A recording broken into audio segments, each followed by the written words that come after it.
Hello everyone, Mr. Storkin here, and I just finished watching the first episode of Superman Lois, and wow, this just kind of came out of nowhere and was generally pretty damn awesome. Um, so yeah, let's talk about it. It was actually not really. It's actually probably one of the better pilots I've seen, and I'm automatically hooked on the show because um, well, the acting's really good, the cinematography is great, the story is great. Everything just feels really personal, and I feel like that is really important when it comes to these stories. Like, oh, the cinematography has to be great. Like, if you look at the stuff for this show, the budget for it is phenomenal, and it's pretty darn good. I mean, I liked Tyler Hoechlin, how you pronounce his name, as Superman, and I wasn't really convinced on Elizabeth Coolidge as Lois, but I think this one really cemented Lois a bit more than some of the other stuff. But Tyler Hoechlin, how you pronounce his name again, really is, I think, at this point, probably the best TV Superman out there. He's very relatable, he's very dorky, he's just the type of Superman character that I like watching. I don't really like the whole "I have everything figured out" Superman, like the Superman from Superman the Animated Series or Justice League. Those are the more heroic sides of um Kal-El, which works for like that type of visual media, but for this visual media which shows like these as like human beings, it's really good. I think you did a great job, and I feel like the writing in this one, they knew what the characters were, and really knew just how to like really make everyone kind of relatable. Um, Take for example, Kyle. I know people like Kyle, and at the same time, it's like you don't want to hate him because they defend his actions on being a grump because they're just like, oh, he's like this so he can impress the way that he doesn't have to like talk about all the dark things he's seeing. It's like, oh my gosh, that's really good. I thought so. Um, and um, there's parts I didn't like. The main thing I really didn't like was the stupid talks about the loans. I mean, wow. Talk about the SAG hearings from Star Wars again. It's just like, oh, proclamation to cares of the salt trades. It's like, there was a loan. It's like, who cares? And there's like, Martha was a really great person. Yeah, we know that. And she wanted to make sure there was money enough for the kids. Okay, fine.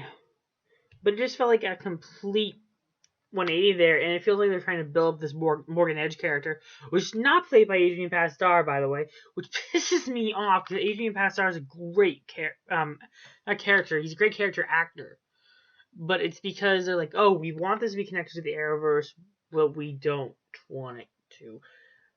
More on that in a moment. I'd like to talk about the two kids, Jonathan and Jordan Kent. Of the two, um, what I like is that they subvert your expectations on this because how do I explain it?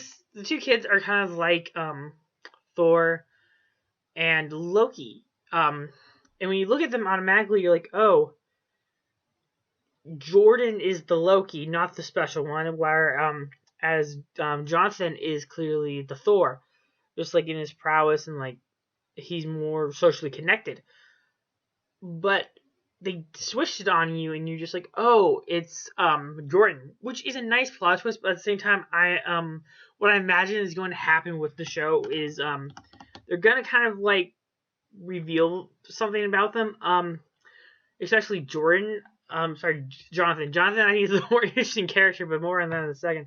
I feel like they're going to build up both of them having powers, and what I honestly think they should do is they should do how do I put this politely? Um you have to give each of them like particular powers.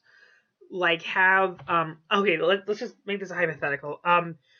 Like Jordan is the indestructible one, but he doesn't have zero strength, but he has heat vision. So you make them essentially like opposite. So you give them that, and then like you give them the super strength.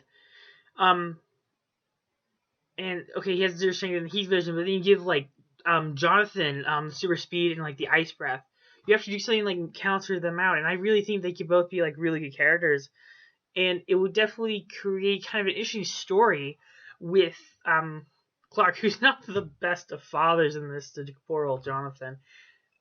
Sorry, Jordan. But yeah, of the two, just based off the story that I'm getting so far, it's just because I always like the underdog in the story. I think Jonathan's my favorite going into this because it's just like Jordan's like, oh, I know what's gonna happen to him. You're making him too much of an underdog, so I was like, oh, okay, I'm really supporting that. But this one thing I'd also like to talk about is the action. Oh my gosh. I don't care for Superman stories because we know that Superman is invulnerable.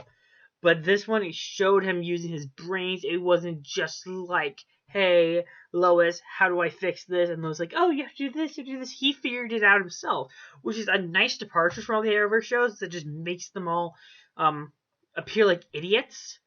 Because they're like, oh, how do I do this? Well, you have to go with this speed, Barry. Even though I like the Flash, it's just like, wow, it just belittles the character. And I like that this one doesn't have to be belittled because it's Superman. He's been doing this for a while. He knows what he needs to do. And I like that no BS. Another thing I really do like, speaking of no BS, is they don't BS the romance between Lois and Clark, because normally this stuff would be stretched out like 15 seasons. Will they, won't they crap. And I like that we were just like, no, we're getting straight to the point. We're not getting this build up. It's just like, oh, they'll maybe get together. It's like, no, they got together, and it's pretty evident. And I feel like what they shouldn't do is they shouldn't risk Clark and Lois's relationship.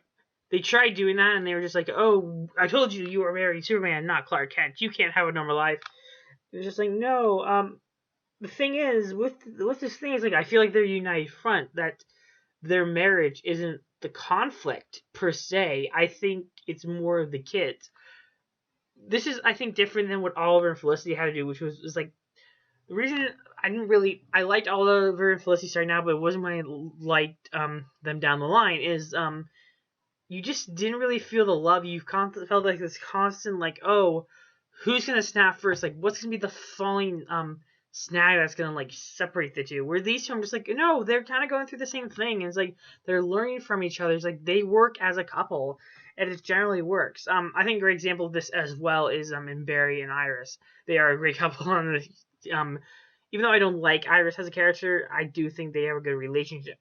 But I think because this one is a more mature, more like trying to be a better story, that Lois doesn't have to be belittled like most female characters on the Arrowverse or love interest characters, which is great because Lois really holds her own in this. I did point out the cinematography. The cinematography looks great. I really like that visual effects are awesome. Like when Clark is holding that iceberg, he's really getting wet, and it's not when he freezes the ocean. It's not just a blue ray. That's what they've been doing with Snart for a while. They said giving him like a freeze, and they did for Killer Frost too, where they don't give her snow powers. They just give her like a blue beam power, and it's not really ice. And the only reason we're supposed to know it's ice is because they're saying it's ice. This one we actually know like he's freezing the water and it actually works. Let's talk about that ending about Lex Luthor. It's obviously an Elseworlds Luthor.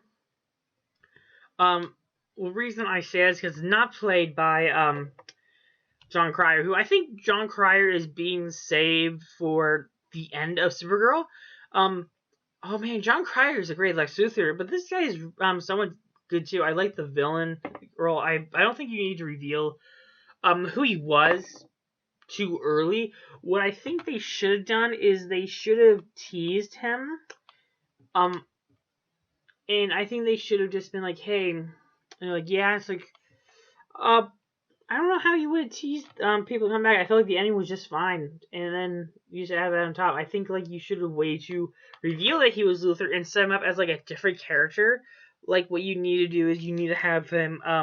So at the moment it looks like Superman and Lois are going against Morgan Edge at the moment because Morgan Edge is like controlling the banks. Stupid plot point. And it feels like he's gonna be the threat to begin with, but it's like, oh, but you need to have what I think you need to do is you need to have this Lex Luthor character like as an ally. Which, if you know like my stance on Lex Luthor, I like Lex Luthor when he has the edge. He's the smartest guy in the room.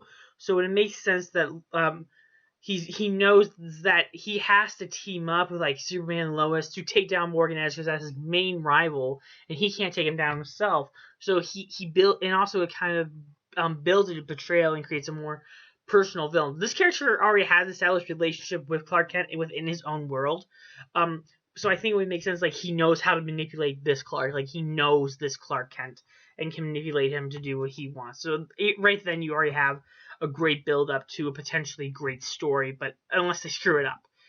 Overall, I think this was probably one of the better Arrowverse pilots. It was 110% better than anything in Supergirl, and I do not like Superman characters.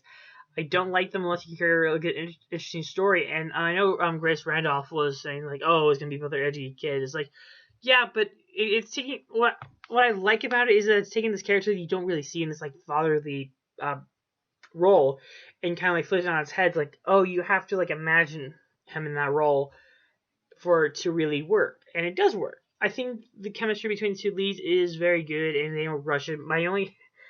I like to point this out, I did not like the stupid plot with the banks because I thought it was rather stupid and convoluted.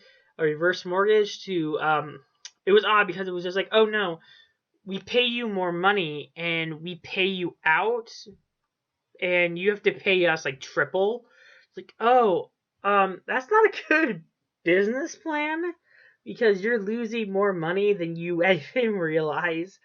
But yeah. Oh, another thing I really didn't like was that they had to have him play Injustice 2. I think it just implodes their universe. So yeah.